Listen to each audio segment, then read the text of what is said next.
aussi bref et concis que possible. C'est beaucoup d'éléments que je vais essayer de ramasser dans cette présentation. Disons que ma réflexion s'ancre dans l'imaginaire, aux abords, disons, de l'imaginaire autonomiste de la communauté, puis de ce qu'on pourrait appeler le gouvernement ou l'horizon cybernétique, c'est-à-dire un gouvernement insensible et indirect, impersonnel de nos conduites. Donc c'est un peu à la rencontre des fantasmes, de l'imaginaire de communautés renouvelées, réintensifiées, puis l'horizon dépersonnalisant dans lequel se déploie notre civilisation, que je vais essayer de poser le problème du collectif transindividuel. C'est des idées que j'ai développées plus en détail dans mon livre « Comment sauver le commun du communisme ». Puis voilà. Donc nous partirons du constat et du paradoxe suivant. Le sémiocapitalisme, c'est-à-dire le système économique qui opère en prise directe sur nos affects, nos désirs et nos penchants, pour en faire des éléments de valorisation et de production, tend à dissoudre les liens communautaires alors même qu'il tire sa puissance des captures qu'il réalise sur les processus relationnels. Notre problème, dès lors, sera le suivant. Développer des modes d'existence collectifs qui ne laissent pas la teneur commune ou, je dirais ici, transindividuelle de nos expériences être capturées et reconduites par le capital. Il en va, pour reprendre la proposition formulée dans Comment sauver le commun du communisme, d'un communisme de la résonance sensible et de la relation transindividuelle, pour lequel l'essentiel se joue entre les êtres. Donc, je vais commencer avec une note préliminaire sur la notion de communauté, que dans le cadre de ma présentation, je n'entendrai pas dans le binôme Gesellschaft-Gemeinschaft, donc société-communauté. La communauté, ici, n'est pas le lieu d'un enchantement maintenu dans des communautés imaginées face au désenchantement rationalisé du monde. Cette précision est importante pour se donner les moyens de conjurer l'envoûtement néolibéral. Il faut se faire une idée plus claire et mieux sentie, plus fine et mieux partagée de comment cet envoûtement fait prise, de par où il nous tient, à couvert, dans le plus intime, à même son réseau complexe et imperceptible d'abstraction. Ce qui comporte comme étape préalable de se défaire d'une idée de la communauté ou du collectif comme ce qui s'opposerait à l'individu. Cette manière de jouer l'un contre l'autre, l'individuel et le collectif, est stérile et fait décidément écran à toute réflexion sérieuse sur les conditions de notre envoûtement collectif. Donc, nous partons, je pars, avec, entre autres, les gens du Comité Invisible puis de la revue Tikkun, d'une idée de la communauté comme affection, clinamen et penchant. Donc, je cite un ouvrage fondamental, Introduction à la guerre civile. Lorsque deux corps affectés en un certain lieu, à un certain moment, par la même forme de vie, viennent à se rencontrer, ils font l'expérience d'un pacte objectif antérieur à toute décision. Cette expérience est, nous disent les auteurs de l'Introduction à la guerre civile, l'expérience de la communauté. Dans ce sens-là, il n'y a pas de communauté, il y a de communauté que dans les rapports singuliers. Il n'y a jamais la communauté, il y a de la communauté qui circule entre les êtres. Puis, à leur manière un peu plus provocatrice, les gens de Tikkun vont dire « Il est constant que les corps privés de communauté sont aussi par là privés de goût. Ils ne voient pas que certaines choses vont ensemble et d'autres pas. » Donc, ce qu'il s'agit ici, c'est une politisation de l'enjeu communautaire sur base affinitaire, qui ne préjuge pas de la constitution des communautés en tant que telles, mais qui essaie d'entrer dans son principe ontogénétique ou dans son principe de génération. De cette pensée de la communauté va se dégager un art des distances, puis une éthique de l'anonymat et de la désubjectivation. Puis peut-être juste aussi comme mise au point par rapport au vocable communauté, puis à ses limites propres. Disons que j'aime beaucoup la réflexion de Jean-Luc Nancy par rapport au mot communauté, où il nous dit en fait que le terme de communauté avait trop de références chrétiennes, religieuses et surtout trop de résonances invinciblement pleines, voire gonflées de substance et d'intériorité. Alors il préfère l'idée de être avec. L'être avec est sec et neutre, il est presque indiscernable du co de la communauté, mais, point fondamental, il porte en lui un indice plus net de l'écartement au cœur de la proximité. Donc c'est vraiment dans cette optique-là que toute ma réflexion sur la question du commun et de la communauté se déploie, sauf que, à la différence de Nancy, plutôt que de parler ici d'être avec ou d'être ensemble, je vais plutôt essayer d'explorer le potentiel que recèle l'expression collectif transindividuel, ou expérience ou relation transindividuelle, avec ce que ce mot comporte d'ouverture à la composition, au jeu, aux techniques, puis à l'invention. Communauté j'ai l'impression, tendance à nous renvoyer à quelque chose de préexistant, de préconçu, malgré l'acceptation du terme là, par Tikkun ou le comité invisible qui nous amène à le réfléchir davantage en termes de clinamen ou de penchant. Je pense que ça vaut quand même la peine d'essayer d'ouvrir un peu ce qui est en jeu dans cette idée du penchant puis de l'affinité, puis de l'ouvrir sur quelque chose comme du transindividuel. Donc l'enjeu théorique de ma présentation, c'est d'articuler, ou en tout cas d'explorer la question du transindividuel là où celui-ci s'articule à la frontière de l'émotionnel et de l'affectif. Puis ça, cette question-là de l'émotionnel et de l'affectif, de comment ils se distinguent, je vais essayer de le réfléchir avec vous à travers un documentaire, un extrait de documentaire que je vais vous présenter à la fin de ma présentation. Donc on peut définir le transindividuel de plusieurs manières. Disons d'abord que l'élément transindividuel est pour ainsi dire premier. De lui découle la possibilité d'une vie pleine et accomplie, d'une vie qui vaut la peine d'être vécue. C'est ainsi que Bernard Raspe, un philosophe français, pourra dire qu'il n'y a pas des individus atomisés, mais des consistances transindividuelles mutilées. C'est que le transindividuel concerne la dimension affective des processus d'individuation collective. La notion de transindividuel nomme une zone impersonnelle des sujets qui est simultanément une dimension moléculaire ou intime du collectif même. Donc ça, c'est pour le versant pré-individuel affectif. Mais dans la réflexion de Gilbert Simondon, c'est lui qui a mis la question du transindividuel à l'ordre du jour, cette réflexion-là est complétée par une réflexion sur l'émotion comme puissance d'individuation. Donc l'émotion unifie et polarise l'affectivité diffuse. Elle convertit la pluralité affective en une unité opérante de signification. En ce sens, c'est l'émotion qui constitue aux yeux de Simondon le véritable foyer de l'expérience transindividuelle, en ce qu'elle coïncide avec la structuration effective d'un collectif. Inversement, le collectif est nécessaire pour que l'émotion s'actualise et se raccorde à l'action. Donc, je cite Simondon, « Pour qu'il y ait résonance de l'action et de l'émotion, il faut qu'il y ait une individuation supérieure qui les englobe. Cette individuation est celle du collectif. » Étonnamment, Simondon appelle unité spirituelle ce rapport transductif entre l'action et l'émotion. Et c'est ainsi que pour Simondon, je cite, « La spiritualité et l'instauration d'un collectif apparaissent comme les deux aspects d'un même processus. L'émotion transindividuelle s'incorporant dans l'apprentissage et la transmission de gestes qui font forme de vie. » L'idée de relation d'expérience transindividuelle telle que la développe Simondon nous sensibilise à la dimension impersonnelle et pré-individuelle de la vie collective et nous rend davantage aptes à incorporer collectivement les affects inassignables et autres puissances de métamorphose qui transitent entre les individus. Elle nous permet également de penser la nécessité subjective de la clôture et de la production d'une intériorité commune. Simondon parle en ce sens de groupe d'intériorité, en laquelle s'opère effectivement le raccord entre action et émotion, l'effectivité d'un partage qui suppose l'existence d'une inséparation réelle entre quelques êtres, comme dirait Bernard Raspe. Cette pensée du transindividuel s'accorde avec une éthique de la désubjectivation de l'anonymat. C'est quelque chose que j'ai exploré plus en détail dans Foucault Anonymat.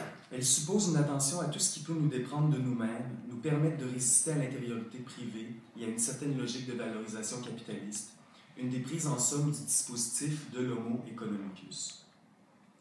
C'est dans un esprit similaire qu'Agamben formule sa réflexion à la suite de Simondon concernant notre rapport au pré- et au transindividuel. Donc, je vais vous citer, c'est un extrait d'une entrevue que Agamben a donné pour la revue Vacarme qui s'intitule « Pour une biopolitique mineure ». C'est un extrait qui m'accompagne depuis le début de ma maîtrise, que je trouve vraiment fondamental pour réfléchir à comment on peut dégager un espace qui va nous déprendre de la capture par le dispositif de l'homo economicus. Donc Agamben écrit « Une vie est toujours faite de deux phases en même temps, personnelle et impersonnelle. Elles sont toujours en rapport, même si elles sont nettement séparées. Je crois qu'on pourrait appeler l'impersonnel l'ordre de la puissance impersonnelle avec lequel toute vie est en rapport. Et on pourrait appeler désubjectivation cette expérience qu'on fait tous les jours de côtoyer une puissance impersonnelle, quelque chose qui, en même temps, nous dépasse et nous fait vivre. Il me semble que la question de l'art de vivre, ce serait comment être en rapport avec cette puissance impersonnelle, comment le sujet sera être en rapport avec sa puissance, qui ne lui appartient pas, qui le dépasse. C'est un problème poétique, pour ainsi dire. Mais dans Profanation, Agamben va parler de génius pour nommer cette relation entre quelque chose qui nous dépasse dans notre contact à soi. Donc la question, dans le fond, que j'essaie de poser aujourd'hui, c'est quel art de vivre est possible à l'ère du sémio-capitalisme? Ou encore, comment cultiver de nouveaux arts de vivre à la hauteur des virtualités relationnelles qui se déploient à notre époque? Plusieurs critiques contemporains du capitalisme ont porté leur attention sur la fragilisation et la précarité existentielle croissante des sujets soumis à la surmédiatisation et l'éthos d'hyperproductivité néolibérale. Pour Franco Bifo-Berardi, par exemple, le sémio-capitalisme, c'est-à-dire le système économique qui s'empare des signes, des affects, des attitudes et des idées pour en faire des éléments directement productifs, se définit par une cellularisation ou recombinaison du travail qui isole les individus et provoque chez eux des troubles psychiques liés à un état général d'épuisement nerveux, dépression, état panique, etc. Ce processus de recombinaison biopolitique transforme l'activité des cerveaux individuels en un continuum abstrait et productif. La personne n'est rien de plus que le résidu, par conséquent précaire, de ce processus de valorisation. La prophétie de Marx à propos des atomes de temps s'est ainsi réalisée. Dans le processus de production par réseau, nous ne nous trouvons plus face à des personnes qui travaillent, mais des atomes de temps fractales, abstraits et dépersonnalisés, rendus disponibles dans la natisphère. Donc cette condition-là d'un rapport fractal, abstrait, dépersonnalisé, c'est ce que d'autres vont traiter en termes de cybernétique. Peut-être quelque chose qui est intéressant ici de relever, c'est la dimension précaire, dont le plus souvent on traite sous le versant de la souffrance, puis de l'incertitude, de l'insécurité économique, mais c'est assez intéressant aussi de se rappeler que précaire partage la même racine étymologique que prière, puis dans les derniers travaux d'Agamben, toute la question de la précarité est liée à la question de l'initiation, de comment initier une vie qui vaut la peine d'être vécue. Donc, clairement, dans la réflexion sur le transindividuel et la précarité propre à la relation transindividuelle, il y a aussi l'élément qui pourrait peut-être permettre un renversement par rapport à la situation de capture subjective. Donc, à la recombinaison biopolitique, Bifo oppose une recomposition sociale et collective transversale, immédiate, sensible et communiste.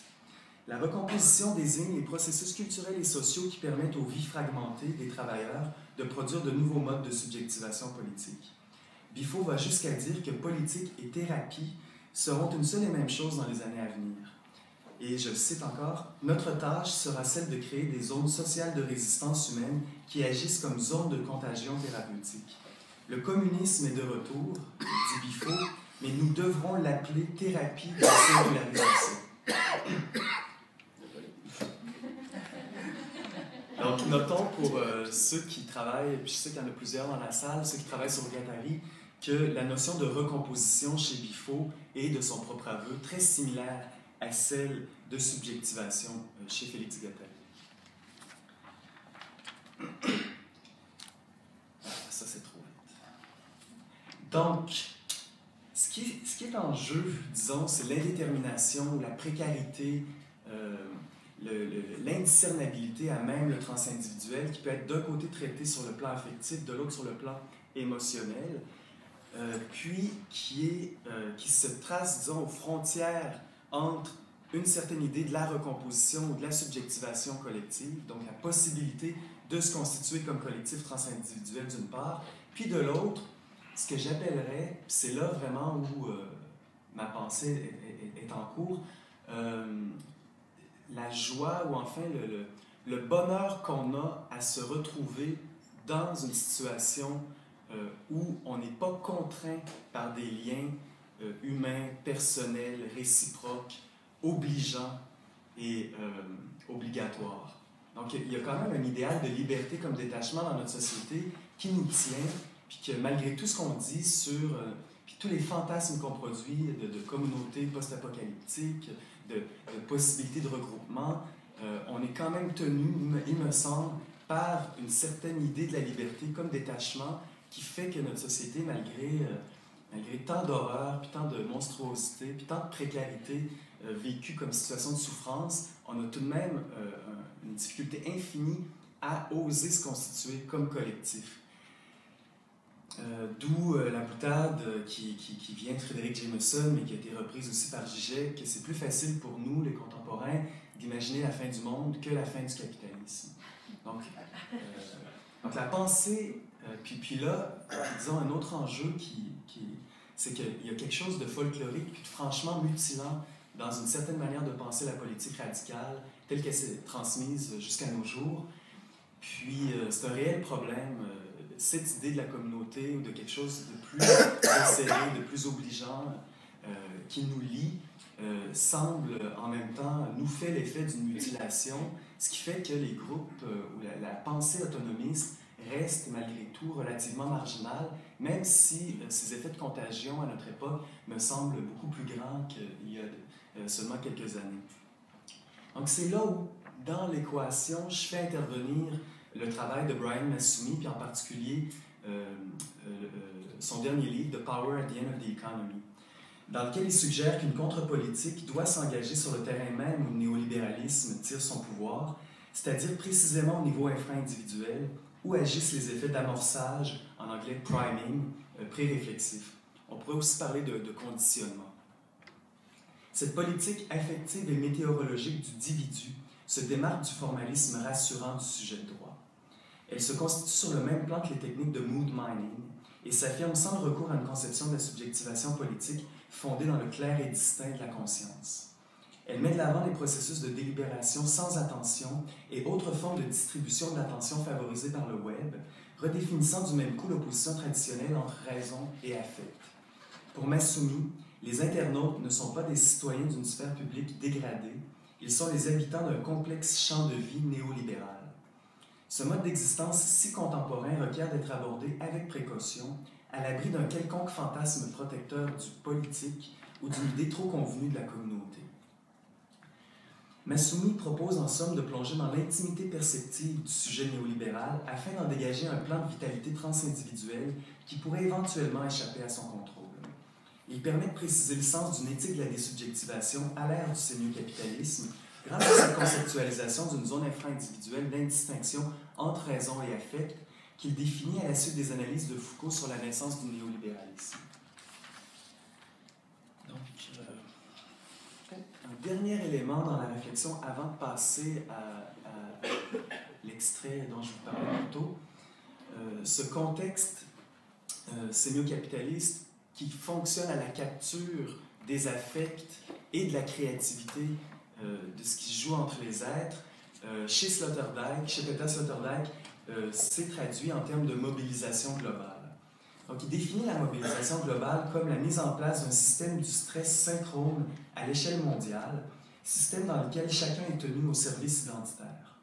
L'excitabilité, dit-il, est désormais le premier devoir civique. Donc, toute la question dans cette optique-là, c'est de comment réaliser une interruption médiatique, une interruption qui arrive à nous immuniser contre cette mobilisation qui fonctionne par capture affective. Comment instaurer les continuités qui nous protègent des dispersions parasites afin de se rendre capable de véritables interruptions, de véritables désamorçages? Si notre monde se définit effectivement par la mise en place d'un stress synchrone à l'échelle mondiale et qu'effectivement l'excitabilité est désormais le premier devoir civique, ne faut-il pas apprendre à se donner les moyens d'opérer des interruptions extatico-médiatiques, quelque chose comme le développement d'un art magique des amorçages et des désamorçages, tant au niveau infra-individuel que transindividuel collectif? Puis là, c'est là où entre en jeu une invention, l'invention d'un collectif transindividuel qui est exemplaire d'une façon assez paradoxale. Je parle ici de l'invention du hockey soviétique au tournant de la Deuxième Guerre mondiale.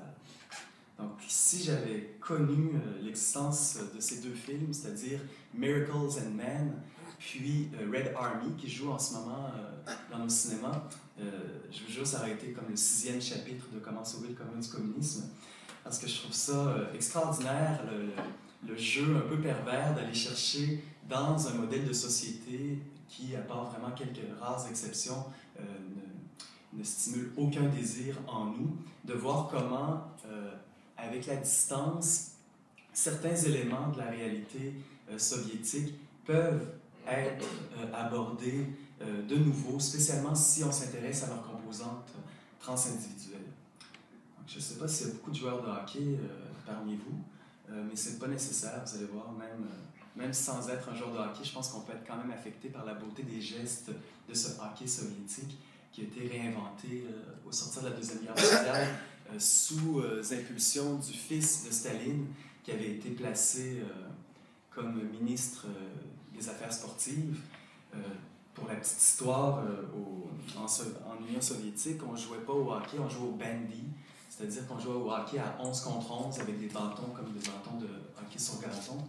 Puis, donc, personne ne jouait à ça sauf les Russes. Puis les Russes, les Soviétiques avaient envie de rayonner sur la scène internationale, donc de compétitionner avec les Nord-Américains. Donc, ils se sont mis à jouer au hockey canadien à 5 contre 5, mais ils ont complètement réinventé le jeu. Et c'est de ça dont il s'agit dans ce petit extrait de Miracles and Men de Jonathan Hawk. И у Александровича Моисеева мы все работали гениально. Но у каждого еще был свой трик. Вот эту систему понял отец. Он так понимал, он видел то, что он может взять из соседних профессий.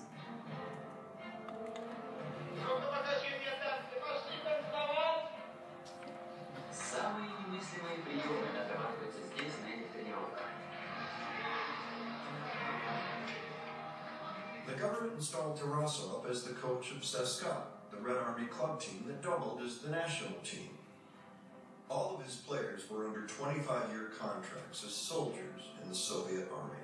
But on the ice, Tarasov believed in freedom, respecting his athletes as individuals, so he and his players could create a new brand of hockey together.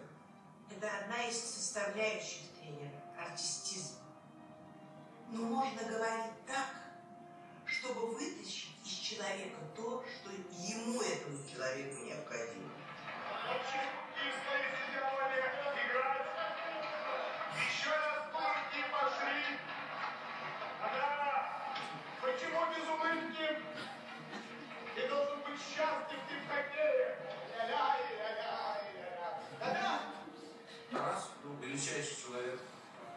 Я думаю, что таких не было и не будет больше, потому что это уникальный человек. Он был для них всем. И психологом, и тренером, и отцом, и матерью, всем. Хорошо? Нет, будут из вас такущие коллективы. И будут хорошие мужички. А они были для него сыновьями, которых он учил защищать свои ворота, как защищают детей или родину. И к тренеру бесконечная вера. Бесконечно. И самое главное, их еще соединять тренеров. То, когда вы ходите на площадку, вы должны те, кто друг другу самые красивые, самые любящие женщины. Такой пас давайте. Потому что любовь – это самое сильное чувство и самое настоящее. Вот если любовью все сделано, то это не разрушит никогда.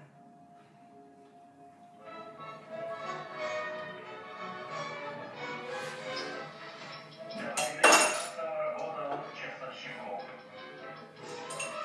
Может быть, именно там он научился тому, как заставить 5 частиц работать как одно целое. В то время, как канадские игроки катались по прямым линиям, Тарасов представлял игру, где его хоккеисты катались по диагонали, поперек площадки. If the Canadians had invented the game, Tarasov would reinvent it. Tarasov's new vision of hockey was built not around where the puck was, but where the puck was going. Among Canadians, Tarasov wrote, it is the man with the puck who masterminds the pass, but among Soviet players, it is the man without the puck. This means that in Canada, 4 men depend on 1 man, while in our hockey, 1 man depends on 4. It is unshackled hockey, he wrote. Hockey that has wings to fly. The future is with this type of hockey.